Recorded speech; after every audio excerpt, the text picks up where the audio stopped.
दोस्तों, अब तक की कहानी में आपने देखा कि लीला और ध्रुव की शादी मैट्रिमोनियल साइट के जरिए हुई थी। लीला एक अनाथ लड़की थी।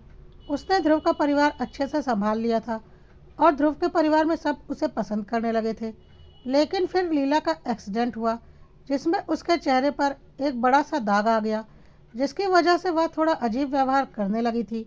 उसका कॉन्फिडेंस वापस लाने के लिए ध्रुव ने साइकेट्रिस्ट के कहने पर उससे दोबारा मंदिर में शादी की थी, ताकि उसे यकीन हो जाए कि ध्रुव उसके खराब चेहरे के बाद भी उससे प्यार करता है। और फिर सब ठीक भी होने लगा था। लेकिन अब इधर कुछ दिनों से लगातार ध्रुव के फ़ोन पर लीला के ही फ़ोन से मैसेज और कॉल आ रहे थे कि मुझे बचा लो, लीला मुझे मार डालेगी, मैं ही तुम्हारी लीला हूँ। मतलब लीला खुद को ही लीला से बचाने की बात करती थी, वह भी लीला के ही फ़ोन से। और लीला से पूछने पर वह बोल देती थी कि वह सिर्फ एक मजाक कर रही थी। और फिर एक दिन ध्रुव की पुरानी वाली लीला, जिसके चेहरे पर कोई दाग नहीं था, उसका फ़ोटो ध्रुव के फ़ोन पर आया, वह भी लीला के ही नंबर से। ध्रुव बहुत कंफ्यूज हो गया था कि यह सब कुछ क्या हो रहा है। और इस बार उसने पुलिस की मदद लेने की सोची और पुलिस ने अपनी जांच पड़ताल शुरू की। अपनी जांच पड़ताल के दौरान पुलिस वालों को काफ़ी कुछ पता चल चुका था और उन्होंने फिर ध्रुव को एक एड्रेस पर बुलाया जहां लीला पहले से मौजूद थी। अपने घर पर ध्रुव और पुलिस वालों को देखकर लीला स्तब्ध रह गई। वह पुलिस वालों को अंदर नहीं आने दे रही थी, लेकिन पुलिस जबरदस्ती अंदर घुस चुकी थी और लीला ने खुद को एक कमरे में बंद कर लिया था और पुलिस वालों ने मजबूर होकर दरवाज़ा तोड़ा। लेकिन अंदर का दृश्य देखकर सब हैरान हो गए। आइए देखते हैं आगे क्या हुआ। जैसे ही ध्रुव और पुलिस वालों की नज़र दरवाज़ा खोलने पर अंदर के कमरे में गई, सब हैरानी से देखते रह गए। कमरे में एक उम्रदराज औरत और लीला को कुर्सी से बांध कर रखा गया था। उनके मुंह पर भी टेप लगाया गया था और लीला हाथ में चाकू लेकर उनके पास ही खड़ी थी। दो दो लीला को देखकर ध्रुव और पुलिस वाले हैरान हो गए। जो लीला खड़ी थी उसके चेहरे पर दाग था, लेकिन जो लीला कुर्सी से बंधी हुई थी उसके चेहरे पर कोई दाग नहीं था। ध्रुव को कुछ समझ में नहीं आ रहा था, लेकिन लीला ने बोलना शुरू किया, ध्रुव, तुम लोग यहाँ से चले जाओ, वरना मैं माया को मार डालूंगी। ध्रुव हैरानी से दोनों को देख रहा था। उसे कुछ समझ में नहीं आ रहा था और उसने चिल्लाकर बोला, क्या बकवास कर रही हो? जिसे तुमने बांध कर रखा है वह माया नहीं, लीला है, मेरी पत्नी। मैं उसे अच्छे से पहचान रहा हूँ। लेकिन तुम कौन हो? अब मुझे समझ में आ गया, तुम मेरी पत्नी नहीं हो, बल्कि लीला बनकर मेरे साथ रह रही थी। सुनकर लीला ज़ोर ज़ोर से हंसने लगी और बोलने लगी, अरे बेवकूफ़, मैं ही लीला हूँ और मेरी ही तेरे साथ शादी हुई है।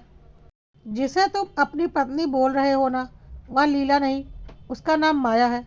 ध्रुव को कुछ समझ में नहीं आ रहा था और लीला लगातार चाकू से उस औरत को और माया उर्फ लीला को गर्दन पर लगा रही थी और बोल रही थी, तुम लोग यहाँ से चले जाओ, वरना मैं इन दोनों की गर्दन काट दूंगी। लीला बिल्कुल पागलपन की अवस्था में जा चुकी थी और वह कुछ भी कर सकती थी। ध्रुव को समझ में आ चुका था कि लीला को जितना गुस्सा आएगा वह दूसरी लीला को उतना ही नुकसान पहुंचाएगी और साथ ही साथ उस औरत को भी। और उन्हें सच्चाई अभी तक खुद भी नहीं पता थी, इसलिए ध्रुव ने दिमाग से काम लिया और लीला से प्यार से बात करनी शुरू की और बोलने लगा, हाँ मुझे पता है तुम ही मेरी लीला हो और मैं तुमसे बहुत प्यार करता हूँ। प्लीज़ तुम यह चाकू फेंक दो, वरना तुमसे कोई गुनाह हो जाएगा और फिर तुम जेल चली जाओगी और मैं तुम्हें जेल जाते नहीं देख सकता। मुझे तुम्हारे साथ जीवन गुजारना है, मैं तुमसे बहुत प्यार करता हूँ। ध्रुव प्यार से लीला को अपनी बातों में उलझा रहा था और उसके करीब जा रहा था, लेकिन लीला ने चाकू माया की गर्दन पर रखा हुआ था। ध्रुव ने लीला को बातों में फंसा कर रखा हुआ था और दूसरे हाथ से धीरे धीरे माया की रस्सियाँ भी खोल रहा था ताकि वह लीला की पकड़ से मुक्त हो जाए। ध्रुव ने धीरे धीरे माया की रस्सियाँ खोल दी और फिर माया ने चुपके से दूसरी औरत की रस्सियाँ खोल दी। ध्रुव ने तब तक लीला को अपनी प्रेम भरी बातों में फंसा कर रखा और फिर जब माया और वह औरत रस्सियों के बंधन से मुक्त हो चुकी थी, तो माया ने एक ज़ोरदार झटका लीला को दिया और वह अपने चाकू के साथ पीछे की ओर गिर गई और माया उस औरत का हाथ पकड़कर भागो माँ बोलकर तेजी से आगे की तरफ भागी। लीला समझ गई कि ध्रुव ने उसे बातों में फंसाकर माया और उस औरत को मुक्त कर दिया है और उसने ध्रुव को बहुत जोर का धक्का दिया।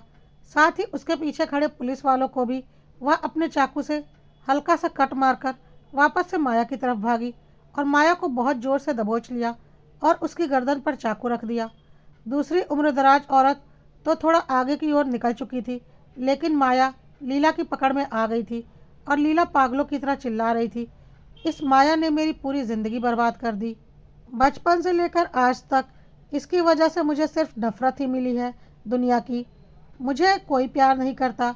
और यह मेरी माँ विभा देवी, इसने भी सिर्फ और सिर्फ इस माया से ही प्यार किया है। मुझे तो उसने कभी प्यार किया ही नहीं। मुझे सिर्फ मेरे पापा प्यार करते थे, लेकिन वह भी मुझे छोड़कर चले गए। आज मैं इस माया को मारकर अपनी सारी मुसीबतें ख़त्म कर दूंगी। ध्रुव और पुलिस वालों को अभी भी कुछ समझ में नहीं आ रहा था कि यह सब कुछ क्या हो रहा है। विभा देवी चिल्ला रही थी, लीला बेटा, ऐसा मत कर। देख, वह तेरी बहन है, हम तुझे बहुत प्यार करते हैं। तू क्यों अपनी बहन की जान लेना चाहती है?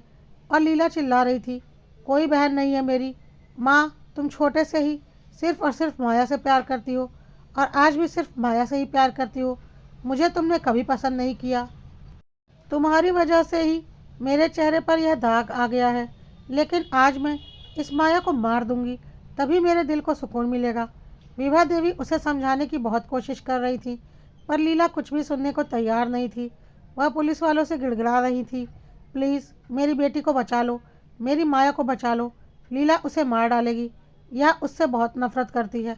और लीला ज़ोर ज़ोर से बोल रही थी, फिर दिखा दी ना अपनी असलियत, एक बार फिर दिखा दिया ना तूने कि तू सिर्फ और सिर्फ माया को प्यार करती है। मेरी तुझे कोई फिक्र नहीं। आज से 20 साल पहले भी तूने अपनी असलियत दिखाई थी, जिसका अंजाम मैं आज तक भुगत रही हूँ। और तेरे इसी फैसले की वजह से मेरे पापा भी इस दुनिया में नहीं है। किसी को कुछ समझ में नहीं आ रहा था और माया पूरी तरह से दोबारा लीला के कब्जे में आ चुकी थी और लीला अब उसकी जान लेने ही वाली थी। विभा देवी लगातार पुलिस वालों और ध्रुव के आगे गिड़गिड़ा रही थी, माया को बचा लो, यह लीला उसे मार डालेगी। बचपन से ही यह उससे बहुत नफरत करती है। पुलिस वाले लीला को चेतावनी दे रहे थे कि वह माया को छोड़ दे, वरना वह मजबूर हो जाएंगे कोई कड़े कदम उठाने के लिए। लेकिन लीला कुछ भी सुनने को तैयार नहीं थी और आखिरकार मजबूर होकर पुलिस वालों को लीला के ऊपर गोली चलानी पड़ी और गोली सीधा लीला के छाती पर लगी और वह धड़ाम से नीचे गिर गई। और गिरते गिरते लीला ने फिर एक बार बोला, माँ, फिर तुमने एक बार साबित कर दिया कि तुम सिर्फ और सिर्फ माया को प्यार करती हो। विभा देवी रो रही थी और बोल रही थी, बेटा, यह तेरी गलतफहमी है। मैं दोनों को बराबर प्यार करती हूँ, लेकिन तूने कभी मेरा प्यार समझा ही नहीं। बचपन में हुए एक हादसे को आज तक पकड़ कर बैठी थी और देखा उसका अंजाम क्या हुआ। लेकिन लीला अपने आखिरी पलों में थी और कुछ भी सुनने समझने को तैयार नहीं थी। वह बस एक ही बात बोल रही थी, माँ, तुमने यह ठीक नहीं किया। आज से 20 साल पहले भी तुमने मेरे और माया में से माया को चुना था और आज भी तुमने मेरे और माया में से माया को ही चुना है और साबित कर दिया कि तुम्हें सिर्फ और सिर्फ माया से ही प्यार है। ध्रुव अभी भी चुपचाप स्तब्ध खड़ा था, उसे कुछ भी समझ में नहीं आ रहा था। पुलिस वालों ने एम्बुलेंस बुला ली थी लीला को अस्पताल लेकर जाने के लिए।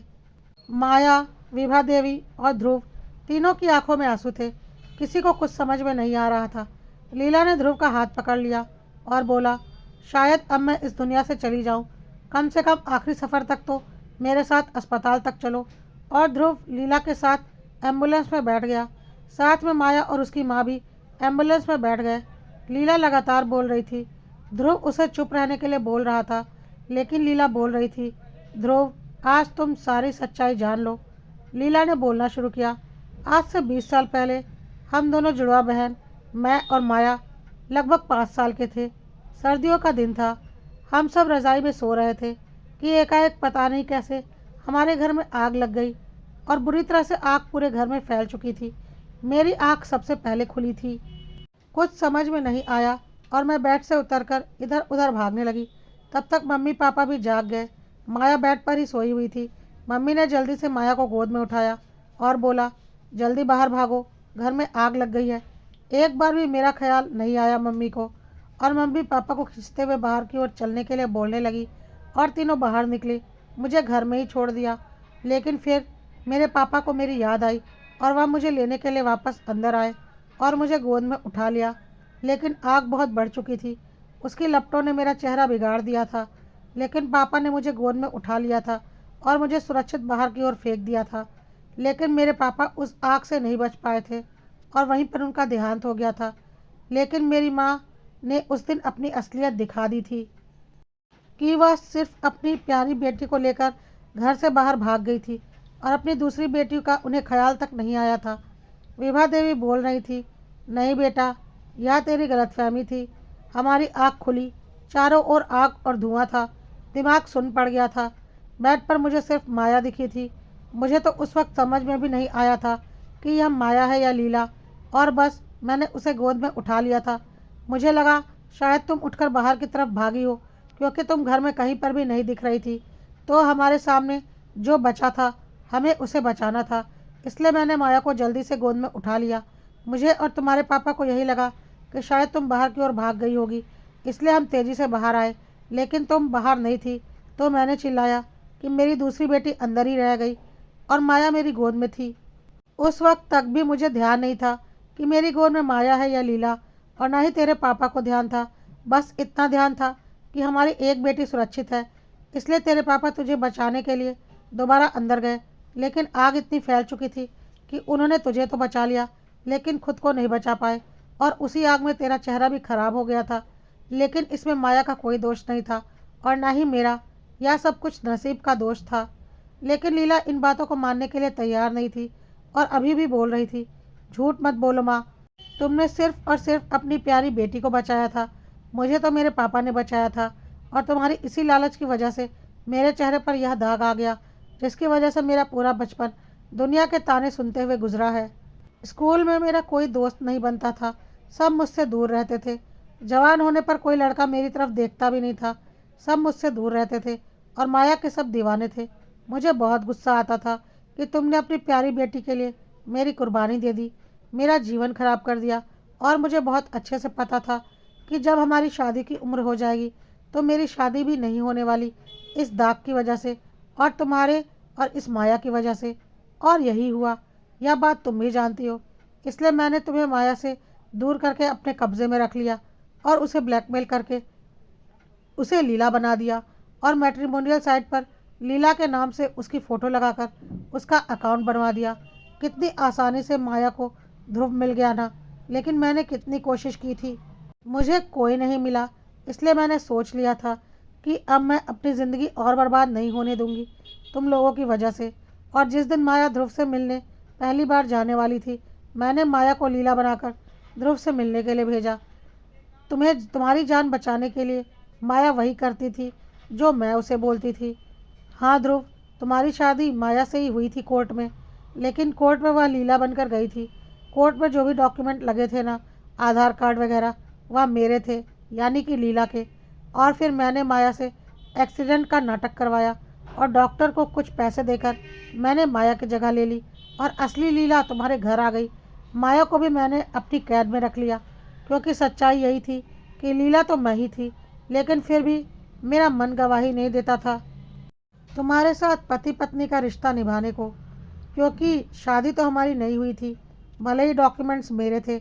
इसलिए मैंने डिप्रेशन का ड्रामा किया और मंदिर में तुमसे शादी की, और फिर मैं तुम्हारी पत्नी बन गई। मैंने सोच लिया था कि अब मैं अपना एक सुखी परिवार बनाऊंगी, इस माया और इसकी माँ से दूर। इन दोनों को मैंने कैद करके रखा था, लेकिन यह बहुत होशियार निकली। मैं बीच बीच में इन लोगों के पास जाती थी, तो उसने मौका पाकर एक दो बार मेरे फ़ोन से तुम्हें मैसेज कर दिए, पर मैंने तुरंत ही देख लिया था और मामला संभाल लिया। जब पहली बार इसने तुम्हें चुपके से कॉल किया था तो मैंने इसे पकड़ लिया था, और मुझे पता था अब तुम ज़रूर पार्लर आओगे, इसलिए मैं तुरंत इन लोगों को बांध कर पार्लर आ गई थी ताकि तुम्हें कोई शक ना हो। तो फिर इसने होशियारी से अपने कानों की बाली डिलीवरी बॉय के जरिए तुम तक पहुंचा दी, दरवाजे के नीचे से। वैसे तो जिस वक्त मैं वहां रहती थी मैं इन्हें बांध कर ही रखती थी, लेकिन इनके नित्य कर्म वगैरह और खाना पीना वगैरह के लिए मुझे इनके पास रोज़ एक बार जाना पड़ता था और इन्हें खोलना भी पड़ता था। और तभी यह मनहूस कोई ना कोई मौका निकाल कर इसका फ़ायदा उठा लेती थी। और जब मैं वहाँ नहीं रहती थी तो मैं घर को चारों ओर से अच्छे से बंद करके जाती थी। ऐसा इंतज़ाम कर रखा था मैंने। लेकिन जब एक दिन इसने मौका पाकर मेरा फिंगरप्रिंट लगाकर मेरा फ़ोन खोल लिया और तुम्हें अपनी फ़ोटो क्लिक करके सेंड कर दी, क्योंकि मैं हल्के नींद के आगोश में चली गई थी और इन्हें खाना खाने के लिए खुला छोड़ दिया था।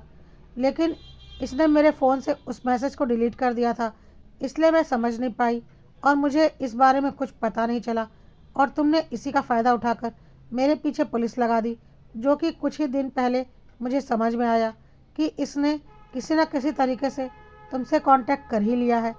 तभी मैं समझ गई कि अब इसे ज़िंदा छोड़ना सही नहीं है, क्योंकि पुलिस वाले मेरे पीछे पड़ चुके थे और आज नहीं तो कल मेरी सच्चाई सामने आ ही जाती। और साथ ही साथ यह माया किसी न किसी तरीके से तुमसे कांटेक्ट करने की कोशिश करती ही रहती, तो आज नहीं तो कल तुम्हें सारा सच पता चल ही जाएगा। यही सोचकर मैंने पूरा प्लान बना लिया इसे ठिकाने लगाने का। मैंने इन लोगों को बहुत सुनसान जगह पर बंद करके रखा था, ताकि किसी को कुछ पता ना चले। वह पहले वाला घर भी काफ़ी इंटीरियर एरिया में है और वहाँ डिलीवरी बॉयज़ के अलावा जल्दी कोई नहीं आता जाता। उस डिलीवरी बॉय को भी इन मनहूसों के लिए राशन पानी डिलीवर करने के लिए बुलाया था, लेकिन इसने चालाकी से उसके ज़रिए तुम तक एक नोट पहुंचा दिया, अपने सोने की बालियों का लालच देकर। और मेरे पर्स से इसने पार्लर की आईब्रो पेंसिल चुराई थी, जिससे इसने एक छोटे से कागज़ पर वह नोट लिखा था, शायद किसी राशन के पैकेट पर, क्योंकि मैंने तो घर में ऐसा कोई इंतज़ाम रखा नहीं था कि यह कुछ खालिस्तानी कर सके। और फिर जब उस दिन तुम वहाँ तक पहुँच गए थे, तो मैंने उसके पहले ही इन दोनों को वहाँ से शिफ्ट कर दिया था। इस माया को हैंडल करना बहुत आसान था, ज़्यादा कुछ नहीं करना पड़ता, बस विभा देवी के गर्दन पर चाकू लगाना पड़ता था। लेकिन फिर तुमने मेरे पीछे पुलिस लगा दी इस माया की फ़ोटो देखने के बाद, और पुलिस से बचना तो इतना आसान नहीं था। देखो आज मेरा क्या अंजाम हुआ। इस माया ने बचपन से लेकर आज तक मेरे हक की हर खुशी छीनी है, और मेरी माँ ने इसमें इसका पूरा साथ दिया है। और देखो आज इसका साथ देने के चक्कर में मेरी माँ ने मेरी जान भी ले ली। विभा देवी रो रही थी और ज़ोर ज़ोर से बोल रही थी, बेटा तुझे बचपन से लेकर आज तक गलत फहमी हुई है। मैं तुझे भी उतना ही प्यार करती हूँ जितना माया को, लेकिन तू कभी समझ नहीं पाई और गलत राह पकड़ ली। मैं कभी नहीं चाहती थी कि तुम्हारी जान चली जाए, और हम तुम्हें कुछ होने नहीं देंगे। तू ठीक हो जाएगी बेटा। लेकिन लीला को पता था कि वह शायद नहीं बचेगी। वह ध्रुव से लगातार बोल रही थी, ध्रुव मैं तुमसे बहुत प्यार करती हूँ, कुछ भी हो मैं तुम्हारी पत्नी हूँ। भगवान के सामने हमारी शादी हुई है मंदिर में, मेरा अंतिम संस्कार तुम ही करना। मेरे पति के हाथ से मैं अपना अंतिम संस्कार करवाना चाहती हूँ। माया भी ज़ोर ज़ोर से रो रही थी, लेकिन लीला उसकी ओर देखकर मुस्कुरा रही थी और बोल रही थी, तू क्यों रो रही है, तू तो अब खुश हो जा। एक बार फिर मुझे रास्ते से हटाकर तू अपनी खुशियाँ पा जाएगी, जो कि तू बचपन से करती आई है। किसी को कुछ समझ में नहीं आ रहा था, लेकिन लीला के चेहरे का गुस्सा कम नहीं हो रहा था और वह लगातार बोल रही थी, माया तूने मुझे कभी चैन से जीने नहीं दिया और आज चैन से मरने भी नहीं दे रही, क्योंकि तुझे पता है मेरे मरने के बाद मेरी जगह तू ले लेगी, जो कि आज तक तू करती आई है। मैं वापस आऊँगी माया, मैं वापस आऊँगी, मैं तुझे कभी चैन से जीने नहीं दूँगी। कहते कहते लीला ने आखिरी सांस ले ली। सब कुछ एकाएक समाप्त हो गया। किसी को कुछ समझ में नहीं आया, लेकिन सारी सच्चाई अब ध्रुव के सामने आ चुकी थी। लीला की अंतिम इच्छा के अनुसार ध्रुव ने लीला का अंतिम संस्कार कर दिया और माया को लेकर घर आ गया। सारी सच्चाई जानकर ध्रुव के माँ बाप भी हैरान हो गए। माया ने बताया, लीला ने मुझे मजबूर कर दिया था, माँ की जान बचाने के लिए मुझे यह सब कुछ करना पड़ा। मैं तुमसे सच्चा प्यार करती थी, लेकिन लीला ने मुझे मजबूर कर दिया था लीला बनने के लिए, और उसने पूरी तैयारी कर ली थी मेरी जगह लेने की, बल्कि ले भी रखी थी। कोर्ट में भी सारे उसके ही डॉक्यूमेंट्स थे। मैं कभी साबित नहीं कर पाती कोर्ट में कि मेरी और ध्रुव की शादी हुई है, और मंदिर में भी उसने ध्रुव से शादी कर ली थी। सिर्फ बचपन की एक गलतफहमी की वजह से उसने यह सब कुछ किया। उसने हमेशा मुझे उस गुनाह की सज़ा दी जो मैंने कभी किया ही नहीं था। मैं जिम्मेदार नहीं थी उसके चेहरे के दाग की, लेकिन फिर भी उसने बचपन से लेकर आज तक उस बात के लिए मुझे बहुत प्रताड़ित किया है, और आज अपनी उसी जलन और जिद के कारण अपनी जान से भी हाथ धो बैठी। बचपन में हुए एक हादसे की वजह से वह मानसिक रूप से बहुत कमज़ोर हो चुकी थी, और इसीलिए इतना एग्रेसिव थी और सबको अपना दुश्मन समझती थी। खैर अब सारी सच्चाई सबके सामने आ चुकी थी, और लीला का सच भी सबके सामने आ चुका था। लीला इस दुनिया से जा चुकी थी, माया और ध्रुव अपना वैवाहिक जीवन शुरू कर चुके थे और यह कहानी एक हैप्पी एंडिंग की तरफ बढ़ चुकी थी। लेकिन क्या सच में यह एक हैप्पी एंडिंग थी या फिर आगे कुछ और? दोस्तों, इस कहानी को यहाँ एक अंत दे दिया गया है और एक सस्पेंस थ्रिलर कहानी समाप्त हो चुकी है। लेकिन अगर आप चाहते हैं कि इस कहानी को और आगे बढ़ाया जाए तो इसे और आगे बढ़ाया जाएगा। अगर आप चाहते हैं इस कहानी को आगे बढ़ाया जाए तो कमेंट में ज़रूर लिखिएगा। और अगर कहानी पसंद आई हो तो कड़वा सत्य को लाइक, फॉलो और सब्सक्राइब करना मत भूलिएगा।